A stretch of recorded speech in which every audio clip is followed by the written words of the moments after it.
வணக்கம் மக்களே, சற்று முன் கிடைத்த தகவல் ஒன்றை பார்க்க போகிறோம். விஜயகாந்த் கட்சிக்கு பொதுமக்களின் ஆதரவு என்பது அதிகமாக உள்ளதா? இதை பற்றி தான் நாம் பார்க்க போகிறோம். தகவலை பார்ப்பதற்கு முன்னதாக நீங்கள் நம்மளுடைய சேனலுக்கு புதிய பார்வையாளர்களாக இருந்தீர்கள் என்றால் மறக்காமல் நம்மளுடைய சேனலை சப்ஸ்கிரைப் செய்து வைத்துக் கொள்ளுங்கள் மக்களே.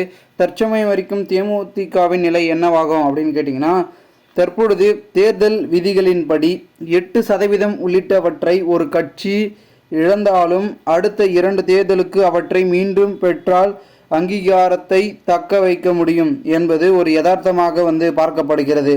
ஆனால் தற்சமயம் வரைக்கும் அந்த யதார்த்தத்தில் 2014 மக்களவை தேர்தலில் 5% வாக்கு பெற்ற அக்கட்சி தொடர்ந்து தோல்விகளை 2016 2.4%, 2019 2%, 2021 தேர்தலில் 0.4% என வீழ்ச்சியை சந்தித்தது என்றே நாம் கூறலாம்.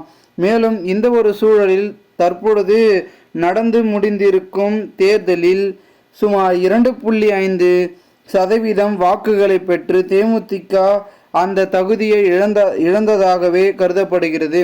மேலும் இந்த ஒரு சூழலில் மிகப்பெரிய அளவில் இருந்து கொண்டிருக்கும் சூழல் அனைத்துமே பெரும் விதத்தில் இருந்து கொண்டிருப்பதன் காரணமாக தற்பொழுது தேமுதிகவின் நிலை அடுத்தது என்னவாகும்? ஏனென்றால் 2026 சட்டமன்ற தேர்தல் ஒன்று வருகிறது. அந்த ஒரு தேர்தலில் மிக பெரும்பான்மை என்பது இருக்குமா?